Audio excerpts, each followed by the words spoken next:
বান্দরবানের গভীর পাহাড়ে এমন একটি ঝর্ণা লুকিয়ে আছে যার পাথরগুলো দেখলে মনে হয় খাঁটি সোনা দিয়ে মোড়ানো। স্থানীয়ভাবে এটি সোনালী ঝর্ণা নামে পরিচিত। কিন্তু কেন এই ঝর্ণার নাম সোনালী হলো? কিভাবে প্রকৃতির এই আশ্চর্যজনক সৃষ্টি তৈরি হলো?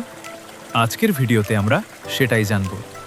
পানি যখন পাহাড়ি খনিজ ও চুনাপাথরের উপরিভাগ দিয়ে গড়িয়ে পড়ে, তখন সূর্যরশ্মি এই বিশেষ খনিজ স্তরের ওপর পড়লে পুরো ঝর্ণা এবং পাথরগুলোকে সোনালি বা কাঁচা সোনার মতো জ্বলজ্বল করতে দেখা যায়।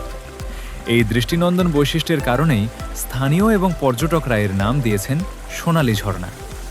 বান্দরবান শহর থেকেই সরাসরি রোয়াংছড়ি বা কচ্ছপতলি পর্যন্ত সিএনজি রিজার্ভ নেওয়া যায়, অথবা চাঁদের গাড়ি নেওয়া যায়। সিএনজি রিজার্ভ ভাড়া ৩ থেকে 400 টাকা নিতে পারে।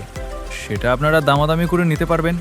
চাঁদের গাড়ির ক্ষেত্রে একটু বেশি টাকা লাগবে, তবে আপনারা সদস্য সংখ্যা যদি কম থাকেন সেক্ষেত্রে সিএনজি নেওয়াটাই সবচেয়ে ভালো হবে। প্রকৃতি বান্দরবানকে কত সুন্দরভাবে সাজিয়েছে তার আরও একটি বড় প্রমাণ এই সোনালী ঝর্ণা। ভিডিওটি ভালো লাগলে লাইক ও শেয়ার করুন এবং বাংলাদেশের সুন্দর সুন্দর জায়গা সম্পর্কে জানতে সাবস্ক্রাইব করে সাথেই থাকুন।